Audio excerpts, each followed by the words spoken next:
Basic condition number 8 for admission to Confederation.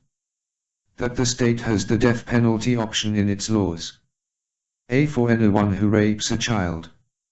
You don't need to get too excited when a petty thief steals some food, because he's hungry. But why does someone have to rape a child and, in order to hide the traces of his crime, kill the child?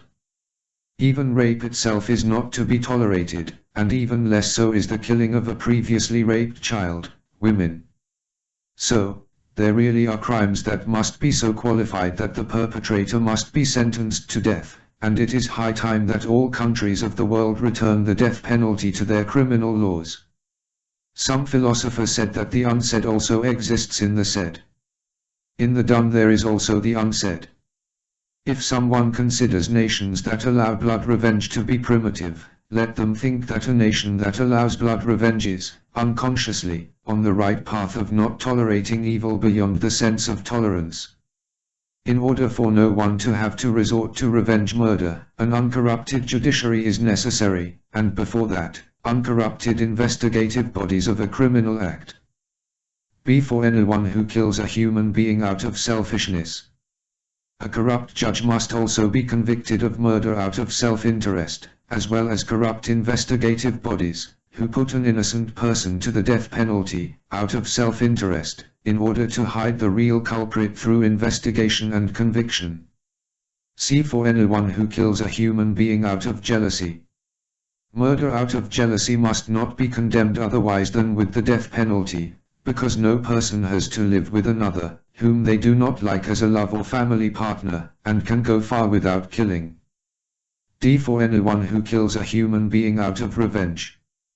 In order to eradicate revenge killings, we must, as I have already said, have an uncorrupted judiciary and an uncorrupted police, investigative authorities. This means that we must introduce the death penalty for revenge killings only in those countries where there is complete trust in the judiciary and investigative authorities.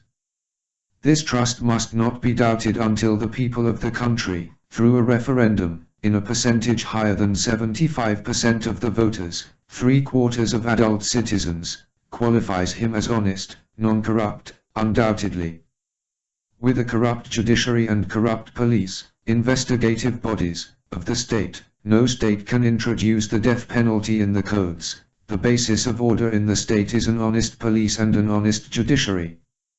Since police officers and soldiers have benefited seniority, they must, for the benefits of living in an orderly state, to which they themselves contributed with their honest work, if they contributed, and for the benefits of retired life, beyond several decades in an orderly state, and the benefits of honest work and deserve.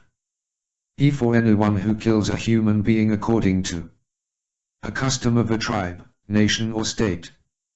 Somewhere, there are still beliefs that by eating the brain or heart of an extraordinarily valued man, the extraordinary qualities of him, killed from a primitive belief, are taken over.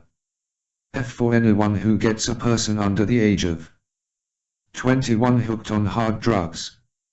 An overdose of strong drugs leads to death, and strong addiction to hard drugs makes addicts mentally and physically disabled, trouble for the addict, trouble for his relatives, trouble for the state.